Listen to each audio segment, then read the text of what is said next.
You know, I'm getting so sick and tired of getting in trouble with you people. Every time I tell you something, you just, you know, yeah. He's bad-mouthing the internet. He's bad-mouthing the movie. He's bad-mouthing Star Trek. Good God. For instance, a movie can't be a movie anymore. You used to go to a movie. You used to go to On the Waterfront. You go to the Magnificent Seven, you know, All About Eve, even Star Wars. Well, you went to a movie. You saw a movie. Now it can't be a movie. It's got to be a ride. It's got to be a book. It's got to be a game. It's got to, you know, if you like the movie, you'll love the coffee mug. The rides are ridiculous. Back to the Future ride, Star Wars ride, Indiana Jones ride. Everything is a damn ride. Everything has to be interactive. Oh, I love that word, interactive. Do you folks who sit in front of your computers really and truly think you're being interactive? No, what you're being is encrypted, insisted, codified, concretized. You're being walled up inside your own little homes, watching your little computers all day and all night. Computer sex? Oh, really? Give me a break. What an orgasm you must get off that one. Talk to me about interactive. I don't want to hear that word anymore. Interactive. It's empty-headed. It's imbecile. It's not interactive. It's imbecile-active. As we promised last week, a feature all by himself, our fabulous commentator, Harlan Ellison. Harlan? Pinky, tonight we're going to take over the world. Hey, and he came bearing gifts this time. You didn't have to do that, by the way. Well, for you, listen, you're my pal. You're my pal, too. Hey, this was written, what, in the 66, 65? No, 67? I don't know. 67? Let's look it up. Let's look it up. It's not like we know what we're doing here. 66, 67. Is that what it says? Yes. Yeah. And you won a Hugo in 1967. Won the Writers Guild Award. That's the important one. Boom. Thank you very much for this. Well, this isn't new. Why don't you bring me something new? No, it is new. This is the first time it's been in print. But it's in stores now. It is. Well, actually, it's coming in stores in trade. This is the limited edition. It's $75, and they're all gone. I have one. Oh, we shouldn't block the game. The No game. blocking, please. I despise computer games. I think they are one of the great. They are second only to golf as being the greatest time waste the human race has ever invented. Why do you say that? Well, because they don't teach you anything. All you do is you waste time. 2-3 hours, you're sitting there like a moron. There's an entire generation of kids who are all goggle-eyed. They don't teach you anything except how to blow things up. So I've been putting it down. So now they come to me and they say, we want you to do a CD-ROM game. I said, nah. And then I quoted from Oscar Wilde and said, I can resist anything but temptation. And I figured as long as I'm putting it down, let me see if I can do a better one. Mm-hmm. So, using my little manual typewriter and a couple of game designers, I designed this game. I have no mouth and I must scream. But do you know how to put it into a machine? No, I tell you, turn the computer on, man. It's wonderful. The best part of all is reading the reviews. The reviews are going buggy. There's 40,000 units they've moved in 2 weeks. Wow. 40,000 of these things. And Newsweek says it's a bold step forward. And CD-ROM Game Player and all these magazines, they say a brilliant. You know, and then they find out that I have a manual typewriter, and they say, how did this Luddite do this? And I said, because I'm smarter than you are. That's why. So nothing's blowing up? No. No, this is an ethical game. This is taken from my short story, I Have No Mouth and I Must Scream. Yeah. And it's after the war, after the big war, where each of the 3 master powers have sunk their giant computers into the center of the earth. The computers have linked up, become sentient, and programmed the war to destroy the entire human race. And the machine has brought the last 5 people alive on earth down into the center of the earth to torment them eternally. And you lead the adventures of these 5 people as they try to, in some way, retain their dignity. And you can't really win the game, but you will learn much about ethics and courage and friendship. And it's a pretty disturbing game, people are telling me. That's pretty good. People are telling you because you have no idea, because you don't know how to play it. I can't play it. Yeah. Now, I got to ask you. Me, everybody knows about me, but I watch the show and I look at you and I say, you know, who is this dude? Where does he come from? What does he do? Well, what's your favorite movie? We'll delve into that at some other time. You know who my favorite person is? I'll tell you something about me. What? Back when I went into high school, it was a college prep school, we had to write down who our 3 heroes were. Right. Martin Luther King. Good. Thomas Jefferson. That's a good one. Boom. And Jonathan Winters. No. Yeah. And my mom goes, you should change that last one. The Jesuits will freak when they see that. What? No. Why Johnny? Oh, he's just the best. I mean, because he would go into a place like this and just start picking up props and stuff and do a whole bit that would have me on the floor. Did you want to be a comedian? No, I would never have the nerve to do stand-up or anything like that. What do you think you're doing here? No, I'm sitting down. But we're supposed to be talking about the future here. Okay, we're going to talk about the first few days of '96. Do a little Gene Dixon on me here. I'm not even sure what that means. Okay. Jack Nicholson will have an illegitimate child by Brad Pitt. Whoa! How's that? I mean, you heard it here first. I say I got only a few predictions that I can say, because the prediction game is really, you know, That's silly. Nobody can see beyond the veil. But I will tell you this: the company called Pixar, which is the animation company that did Toy Story, is going to become one of the most important stocks on the big board. It opened the other day. It was supposed to come out at 12 or 14. It came out at 22. By the end of the day, it was at 49. All the heavy hitters dumped. Yeah. And now people are coming in on it over the counter. Got money in there? I couldn't get in. You couldn't get a share. They give it to people they call it guys who have size. Give me another one. Another one, the Marvel Comics will probably not be around as we know it in 3 years. Marvel has already leased 4 of its major characters to Image Comics. They've never leased them for production. I mean, they've done crossovers, but they are now actually leasing their characters to Image to do the production. That's because Ron Perlman, the great green male raider of Wall Street, who got into Marvel a number of years ago, and I told everybody, I said, this is not a good thing. Trust me, I'm telling you, this is not a good. This guy will wreck everything. He has just eaten the comic book market. He bought Heroes World, the distributor. Everybody ran for distributors, and they've broken it up so much that retail stores are closing left and right. Middle Earth in New Jersey, which is one of the big ones, just closed down. It's going to get worse. In 5 or 6 years, the 2 biggest players at the moment, DC and Marvel, will probably not be around as we know them today. Wow. Who's going to win the Super Bowl? The Super Bowl. It's a football game. It ain't going to be the Saints, unfortunately. I root for the poor Devils every year. The Aints. Well, it's a shame because they're so nifty. I mean, they got such beautiful uniforms. What we're going to discover in the next couple of years is that somebody's going to suddenly wake up as from a miasma and say, wait a minute, Brad Pitt can't act. You see 12 Monkeys yet? Yeah. Yeah. Oh, God. Well, I rest my case. Tragic. Poor thing is. Good to see you. Good to see you. Are you satisfied with the feature that we've done? Yeah. Yeah, I love working this channel, although I won't pronounce the name of it. I do really like it, and every time I run into you, everybody says, God, why are you and Jarek such enemies? And I say, because I'm Jew and he's a goy. I mean, you know, it's automatic. That's the way it works. Back in the 30s and 40s, probably the most popular writer was a man named Clarence Buddington Kelland. How many of you out there know? Okay, well, I see your hand, and the rest of you are all looking perplexed. Clarence Buddington Kelland did books. Movies were based on his stories. There wasn't practically an issue of the Saturday Evening Post or Collier's at the time that didn't have a story by Clarence Buddington Kelland in it. Today, you can't find a book by Clarence Buddington Kelland in a library. If I were to go out in the street and ask 200 people, not one of them would remember the name Clarence Buddington Kelland. So here am I, a writer, 61 years old. I've been writing for 40 years. I've won a lot of awards. You know, I'm on television, and I come and shoot off my mouth for you, you know, on this show. And I wonder, will anybody remember that I was here? 10 minutes after I'm down the hole, is anybody going to still be reading? Well, we live in a time in which cultural illiteracy is at its peak. And people aren't reading anymore. They're watching this tube. They're doing some movies. They're spending endless hours playing video games and getting their brains fried by what they call the infobahn, which is one of the great hypes of the world. There's no such thing there. And books. Books are being read, but, you know, they're paying 6 figures to Faye Resnick to talk about her relationship to Nicole Simpson. And it brings a writer to wonder, is there really any future? Is there any point to it? I don't know the answer. All I can do is give you anecdotes. I'll give you a real interesting anecdote. I got a publisher who's bringing out 31 of my books next year, early next year. And I'm having dinner with them in Chicago. I was at the American Bookseller Association convention. And we went out to have dinner.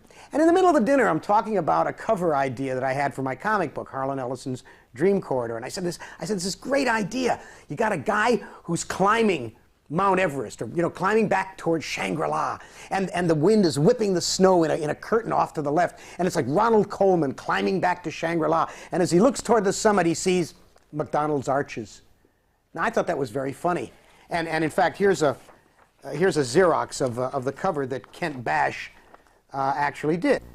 But I suddenly realized, as I was talking to them, they were looking at me as if I'd fallen off the moon. I said, Ronald Colman. You know, Lost Horizon, the movie? Black and white movie? Hello? Hello? Ellison to Earth. They didn't know. They didn't know anything about Lost Horizon. They didn't know Ronald Colman. They didn't know Shangri-La. It's impossible, almost impossible, to write anything that an audience today knows anything about if the audience is under 20. They just don't give a damn. They don't know and they don't care. And it turns into a kind of situation where even the most famous stuff becomes no price. Let me show you something really ugly. Publishers Weekly. This is the journal of the book publishing world. Comes out every week.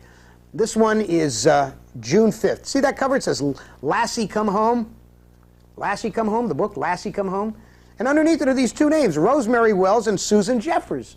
And I look at this and I say, the hell is that? The book was written by Eric Knight, who wrote The Flying Yorkshireman. Eric Knight, very famous. This is one of the most famous books in the world. It was written in 1938, something like that. 1938. Well, what they've done is they're not reprinting Lassie Come Home. They're doing a picture book. A picture book. They took Eric Hatch's work and they have to boil it down and make it idiot for a new audience. Clarence Buddington Kellen, for all his fame, is gone.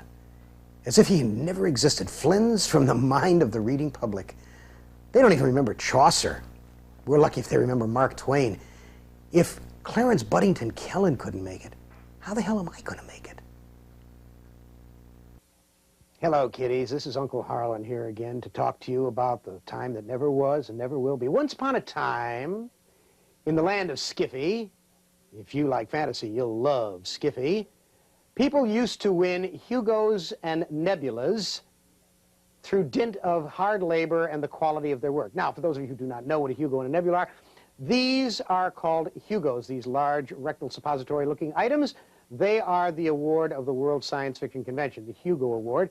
These beautiful lucite and whatever the hell they are, crystals, are called the nebulas. They are given out by the Science Fiction and Fantasy Writers of America.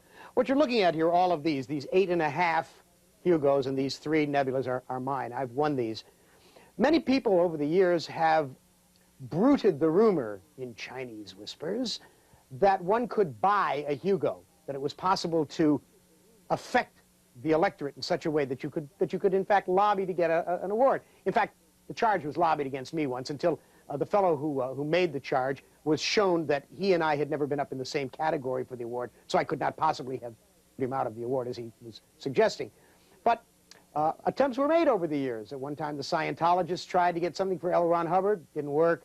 One time, the Burroughs Bibliophiles tried to get one for a posthumously published Edgar Rice Burroughs novel. Didn't work. There have been times when cyberpunk people have tried to do it. It just doesn't work. Now, the electorate is not awfully large. The people who vote on the nebulas are, of course, members of the Science Fiction and Fantasy Writers of America, and the people who vote on the Hugos are the people who were registered for last year's World Science Fiction Convention and next year's World Science Fiction Convention. But this most recent convention, at which the most recent awards were given out, something strange, wonderful, and horrendous happened. People bought themselves some awards. Yes, folks, it's finally happened. Technology has finally caught up. People actually went on the internet and begged for votes. Now, I'm not going to mention their names, because first of all, people will say, oh, Ellison's sour grapes. Yeah, it is sour grapes. I suppose I got out of 1 or 2 of the awards. I'll tell you that absolutely frankly, but that's not really what I'm caring about. What I'm caring about is that one vastly untalented person won a Hugo, or was it a Nebula? I think it was a Nebula. And another person went out on the net and begged for votes, said, vote for me, vote for me, vote for me. Well, I guess the time has come for somebody to point this out. It's not really polite to talk about it, but then you know me. I have no sense of what I should talk about and what I shouldn't. So I figured I would alert the rest of you to this, that beginning with the awards this year, the Hugos and the Nebulas are maybe not as valuable, maybe not as representative as we might like to think they are. On the other hand, maybe it's all right to go out and ask for votes. Maybe I'll do it this coming year. I got some real good stories coming up. We shall see. But I just thought I'd let you know. I'd like to serve as your ombudsman. Now, I want you to understand something. This is not a top 10 list. I hate those stupid top 10 lists. I really do. Letterman and his top 10 lists are just so banal. But it turns out I got 10. I don't know why I got 10, but I got 10.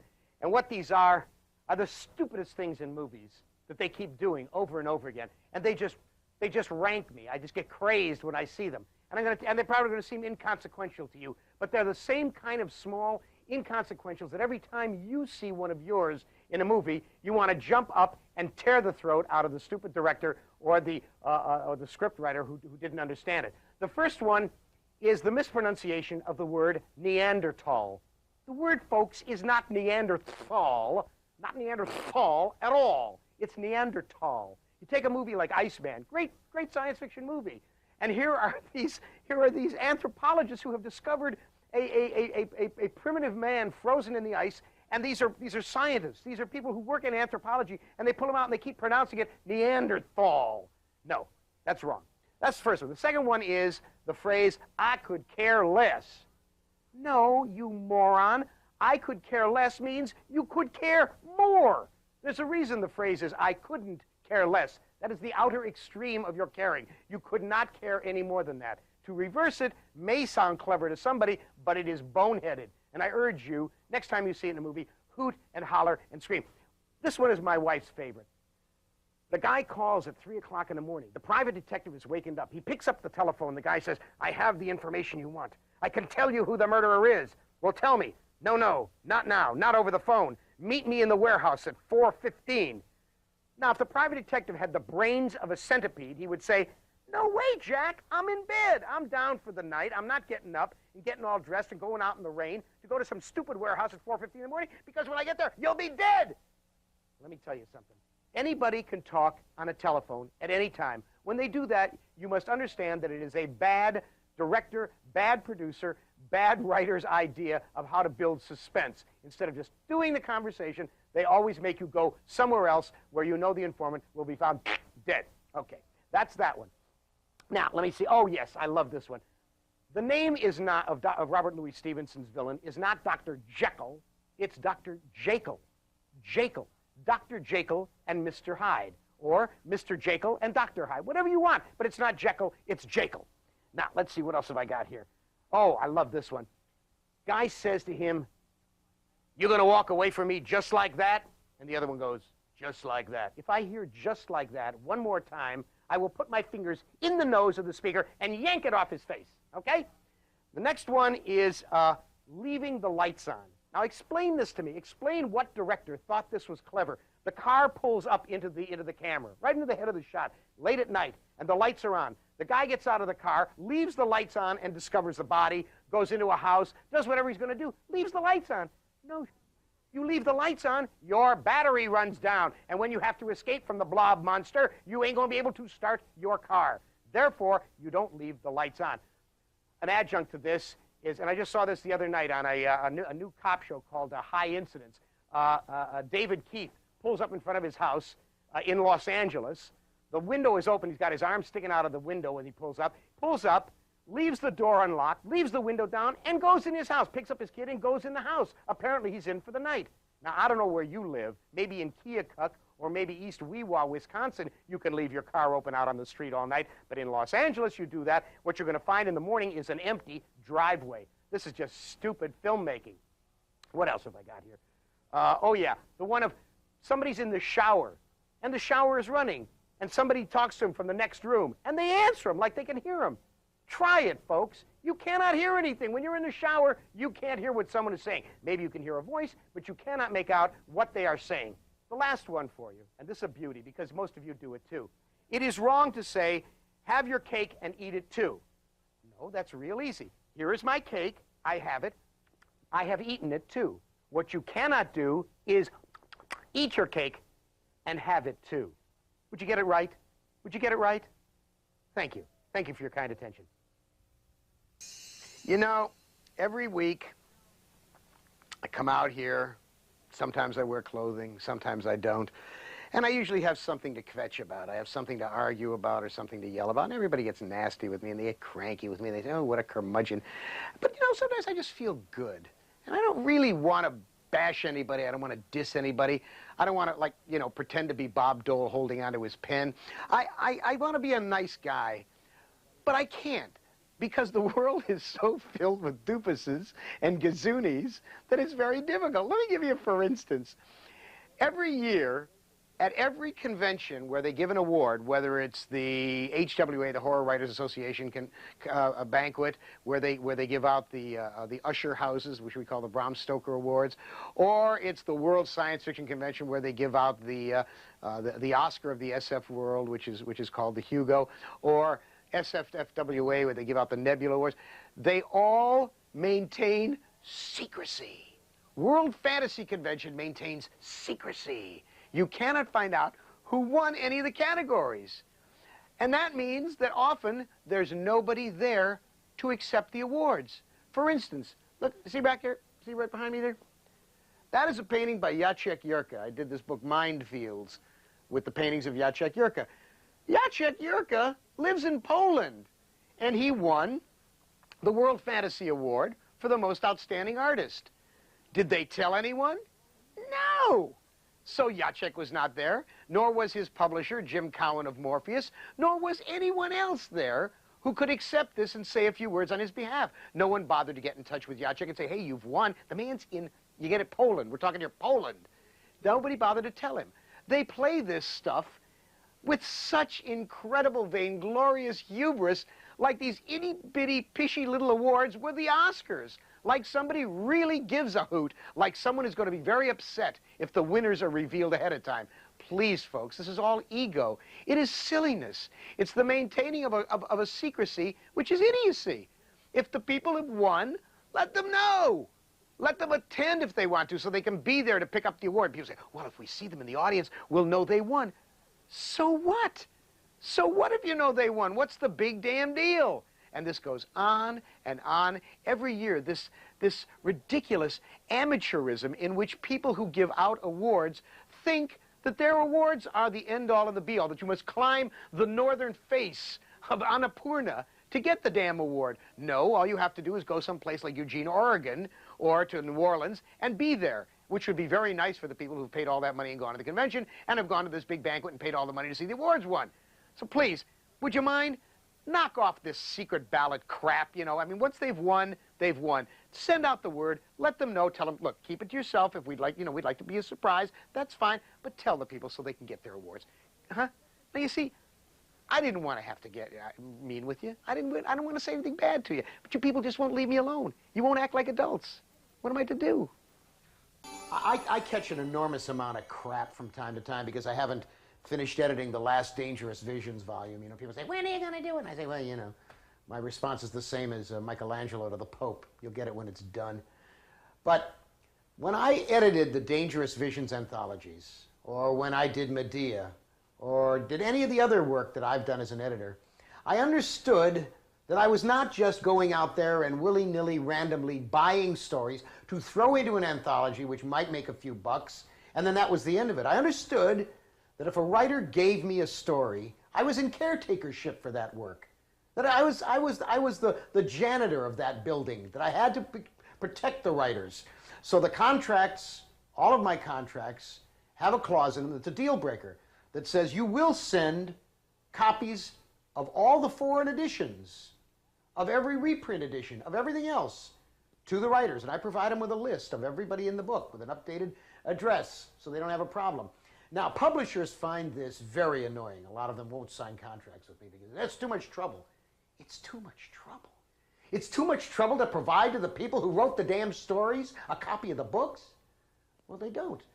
You talk to any number of writers in this field. I don't care whether it's somebody at the top like Paul Anderson or somebody, who's only been writing for a few years like Adam Troy Castro or Esther Friesner or something like that. They've written, they've been going around for a number of years, but they're not long timers. And they'll all tell you they don't have editions of their books printed in Spain or Germany or Japan because it's just too damn much trouble.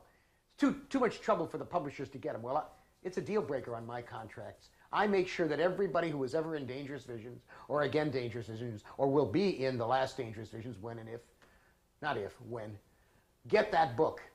And this is a sense of responsibility that I've found in almost none of the anthologists around. I'm not going to name their names because most of them are very decent people. They don't cheat you, they don't lie to you, but they just don't follow up. They take the story, they publish it, they pay you a fee, and that's it.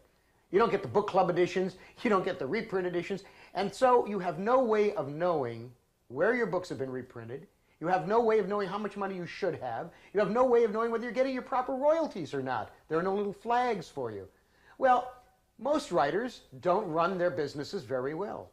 Writing, folks, freelance writing, is a cottage industry. My wife and I, we are a mom and pop shop. We keep very close control. My contracts tell me exactly where the books are going to be published. And when they do a foreign edition, they have to come back to me and advise me. I don't charge them extra money, or maybe $100, something like that. But I know there's going to be a Japanese edition. I know there's going to be an edition in Finland. I watch out for that. But do the writers in this industry pay any attention to that? No. They take a very short-term look. They don't keep their offices in good shape. They don't keep their papers in good shape. They don't worry about whether the magazines have been properly copyrighted. Their stories could be in the public domain. They wouldn't know any better. Well, I figured I would mention it to you because it's an ongoing problem. I'm speaking now to anthologists. There are dozens and dozens and dozens of you out there. Every jumped-up amateur who ever went to a science fiction convention thinks he or she can be an anthologist. Well, live in that fool's paradise if you will. I know you will snooker a lot of writers into sending you stories. But if you do, then you must understand that you're in caretakership. You have to do a certain number of things to keep that work viable, meaning life-supporting, meaning bringing in money for the writers. And writers, if you don't hold their feet to the fire, you're as big stummies as I think you are. You know, I get faxes all the time, and they're never signed. Bothers me. Really bothers me. I know it's part of the electronic age, and people say, well, we send them over our personal computer. Well, that's an explanation, but it's not an excuse. I get a letter from someone, and it says sincerely, and there's a blank space, and then their name is typed. I get very annoyed. I just automatically get annoyed. I don't know why. I love using fountain pens. As you can see, I've got a lot of them. I keep them in a wonderful box that I got here. It's got a tambour door, and it opens like this, and the drawer pulls out. I use real ink. These are all beautiful fountain pens. This one is a Recife. This one is called the Victory. One of the things that I talk about all the time on a Sci-Fi Channel is that you should operate at the level of technology that best serves the job you're going to do. If you work best with a PC, that's fine. Then use it. If you work best with a typewriter, do it. If you work best writing creatively with a fountain pen in your hand, writing on a piece of paper, then do it. And I got to tell you, folks, a letter is still a letter if it's written by hand. Even if you got the worst handwriting in the world, and mine is not terrific. Nonetheless, when you get a signed letter, you know that there was a human being behind it, not some cold thing that you got off a PC. I got the reason I'm doing this here, sitting at the table with the pen, because I've got some stuff to clear up. But I got a call from the editor of Sci-Fi Universe magazine. He said we got a hit about you and from someone named Crazy Mama. And I said, oh, that's wonderful. He says, yeah, it's not really nice that America Online makes everybody use a pseudonym because it encourages bad behavior. They can hide behind the pseudonym. And this woman, some doctor somewhere or other, wrote a really snotty kind of thing. And I don't respond to these things usually. I have no, since I don't have a computer or a modem, I can't respond. But I decided this time I would. So I handed her head. Real mean, long. I took great joy in writing it.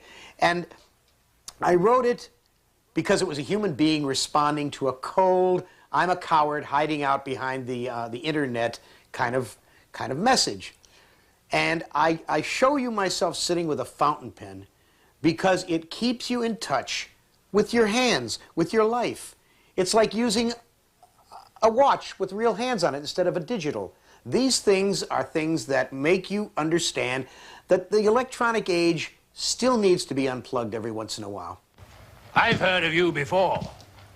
You're Holmes the meddler, Holmes the busybody, Holmes the Scotland Yard Jack in office. Your conversation really is most entertaining. If you would... Sadly, at long last, the world's most famous consulting detective, Sherlock Holmes, is gone. Jeremy Brett died.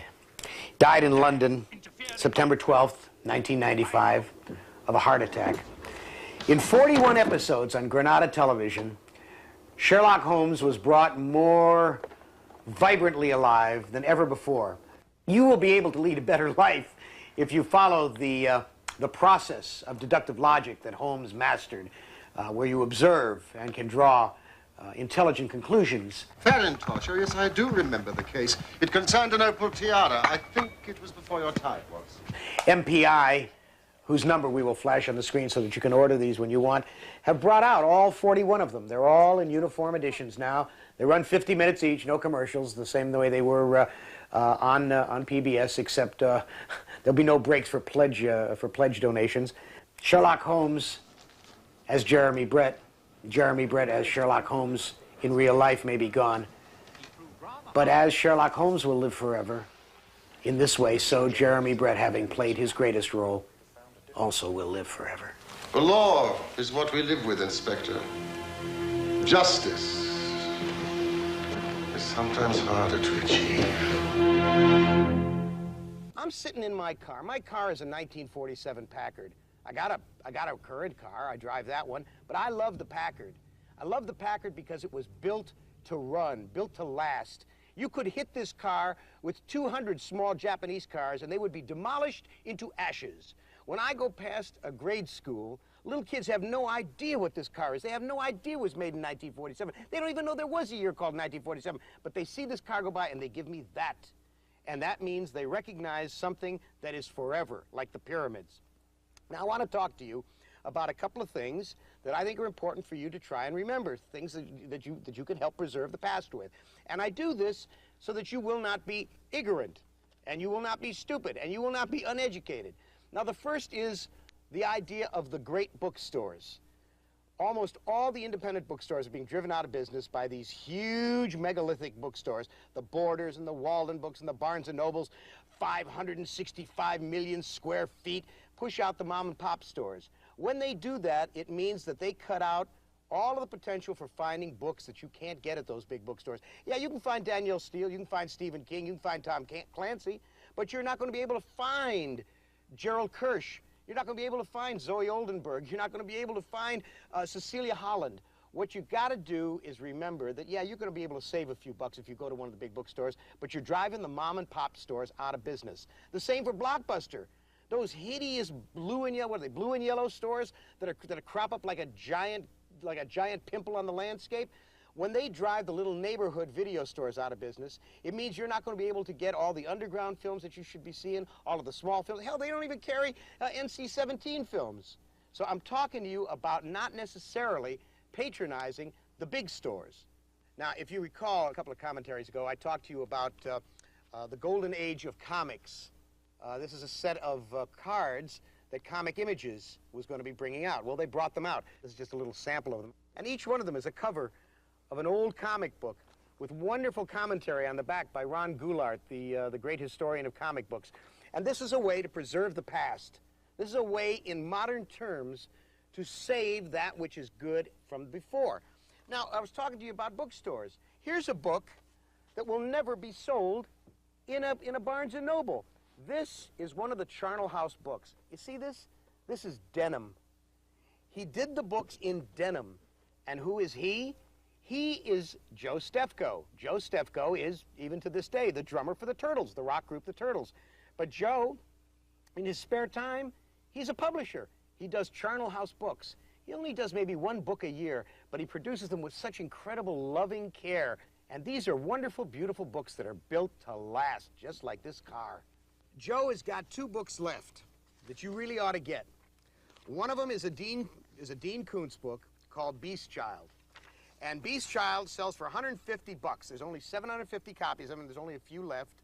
And it's got an introduction by Dean, and it's exquisitely printed on Mohawk vellum, end sheets of Fabriano Ingres, slip-cased in iris cloth. It's 150 bucks. Now, not all of you can afford it. He brought it out in 1992. There's a few left. And the other one is the new Tim Powers book, Where They Are Hid, which is a wonderful little original, never-before printed story by Tim Powers. For the most part, you got to know that these things existed. You got to know that they happened.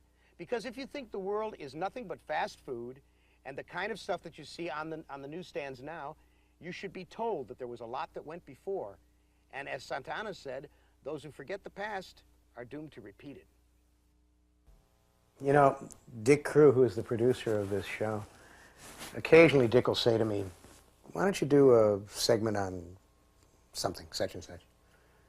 Not often, but sometimes. He said to me, why don't you do one on your heart attack? I said, it's old news, and plenty of people out there watching who probably have had the same thing.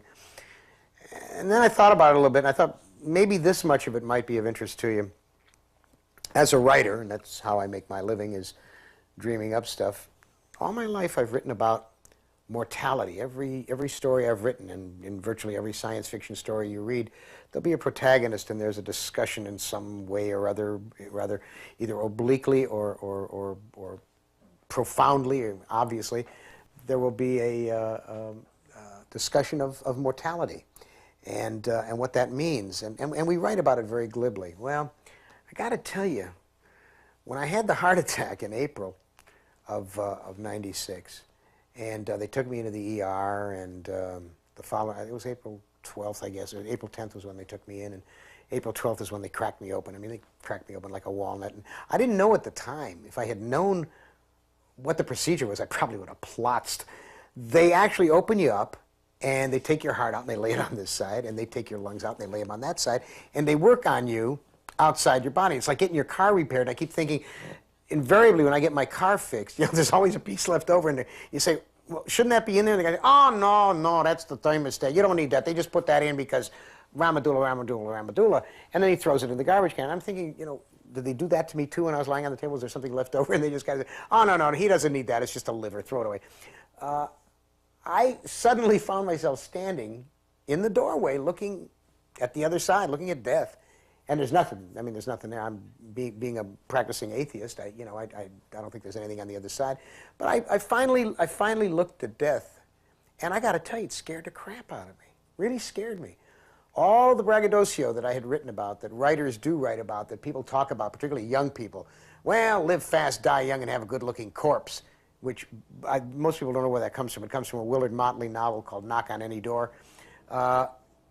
It's bull. It's crap. It's silliness. If you were 101 years old, lying on the table about to croak, all you would think is, let me make it to 102. And if you were 102, you'd say, let me just have it till 103. When the time comes to cash in, even those of us who are real smart Alex and who think we're very tough, you kind of run screaming from it.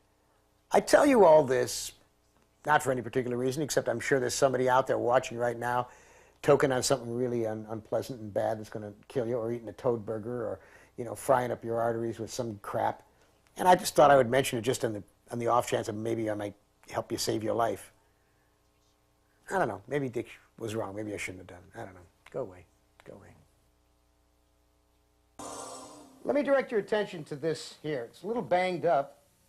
It is a newspaper clipping, and it's dated February 16th, 1952. And it is photographs of the people who founded the Cleveland Science Fiction Society in 1951-52. And if you'll notice on here on the right is a pencil neck geek reading astounding science fiction. That pencil neck geek is myself at age 17.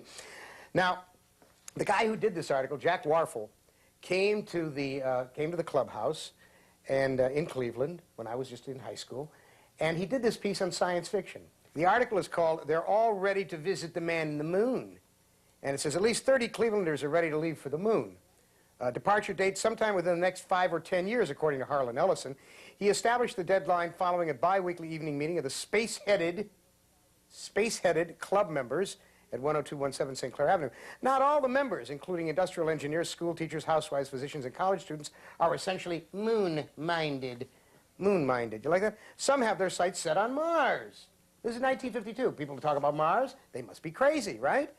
Others are more enthusiastic about a quick trip to Venus or a more extended fling through the Milky Way and outer space. Conversation with us a jog trot as I enter the place, blah, blah, blah, blah, blah, blah, blah, blah, blah, blah, blah, and he gets it all the titles wrong. He doesn't know the difference between articles and stories. And then he comes down, he says, Stephen Schulteis of Warren, Ohio, new club president, introduced me to several members, and I waded into the lunar swim. There's nothing but hyperbole and disingenuousness in all of this. The heading is Flights of Fantasy, it says. Quote, interplanetary flights are in the immediate future unless there's a drastic change in worldviews, declared Ellison, 17, of East High School. The flights will surely be government-sponsored. Now, let me stop for a moment. This is 1952, and I said we'd have space travel within the next 5 to 10 years, right? 5 years later, on the button, October 4th, 1957, Russia sent up Sputnik, the first successful launch of the first artificial Earth satellite. 5 years to the dot. And 12 years later, only 12 years later, we were walking on the moon. Neil Armstrong, Buzz Aldrin, the Apollo Saturn 11, July 20th, 1969. We were right on. But here was this mook, this pinhead, this imbecile, doing this routine, making people who were reading science fiction look like jerks because he didn't know anything, because he was stupid, because he didn't have any information. It goes on and on and on and on like this. I want to tell you about this guy. This guy was such a jerkazoid that 5 years later, when Sputnik went up, I came back from where I was. I think I was on leave from the Army, and I came back to find this yutz so that I could point out to him, show him the article, which I still had, and show it to him and say, how does this make you feel, you pinhead? But unfortunately, he escaped my wrath because he died. My wrath, however, is in full flight and full measure now because the Sci-Fi Channel has been showing a 1-hour documentary, and I use the word documentary really loosely in this case, about the World Science Fiction Convention that was held in Anaheim over Labor Day, 1996. And it is a terrible piece of work. It's a terrible piece of work because it does the same thing that these documentaries always do. The host is a guy named Sean Dunlin. I don't know whether I'm pronouncing it right or not. Sean Dunlin is an Adam Sandler wannabe. I mean, this is a guy who acts as if he's got tapioca pudding for brains. He runs around holding up a piece of cloth or you know, a wig, a fake wig, screaming at Shatner's wig, and they think this is clever. Now, I talked to the people who produced this show. It was done by Triage Entertainment. They're very nice people, and they worked hard at this. I don't blame them. They were given the assignment 3-4 days before they had to shoot it. They had to shoot an hour documentary. They didn't know who to talk to. They did not have an advisor. This show is an outsider's idea of primitive science fiction, the kind of crap that was being done by this reporter in 1952. Everyone knows about SF now. Why in the world, if you're going to be going to a science fiction, do you have conversations with Roger Corman about life on Mars? First of all, the life on Mars thing is just, you know, primitive bacteria billions of years ago. There is no life on Mars. But here's Roger Corman saying, well, when I heard this, what I want to do is make a movie about life on Mars. Ha, ha, ha. And he's making one called Mars Lives. This is crap. This is the kind of adolescent, childish stuff that should not be done. Now, nobody minds. Nobody minds if it's 60-40 entertainment as opposed to content. There's ways of doing the content stuff so that it's not boring, so that it's not dull. There are impassioned people out there. Instead of using that herky-jerky 5-second intercut pseudo-MTV chaotic style, they should have done some serious filming. Make it look serious, but they didn't. Nobody had the scene in which A.E. Van Vogt, old A.E. Van Vogt, got his award, a great and touching moment when an entire auditorium of people stood up and applauded him. They didn't cover the wonderful conversation between Joe Straczynski and Ross Pavlett on is there God? Is there an existence of God? It's all over the net now. People are downloading it so they can exchange copies of it. None of that was covered. And when I talked to Triage, they said, well, we did the best we could. We wanted to give a rounded feeling. You don't give a rounded feeling by doing the origami panel and not doing the Hugos. There were just little snippets of the Hugos and very little of the retro Hugos. It was not, in fact, a proper kind of representation of the most important science fiction event of the year. What you have got to do is start treating the medium seriously, as it is treated by most everybody in the world. Everybody knows science fiction. You don't have to do these primary level kind of things anymore. This is a disgraceful show, this Worldcon show. Everybody I know was furious about it, just off about it. And they started calling me, what are you going to say about it? And I watched it, and I'm on it myself. And I look like a jerk just like everybody else. And I said, I'll say something about it. Well, now I've said something about it. I don't know what's going to happen. I have no idea whether the Sci-Fi Channel will get its act together at long last after all these years or not. But I said what I had to say. Thank you for listening.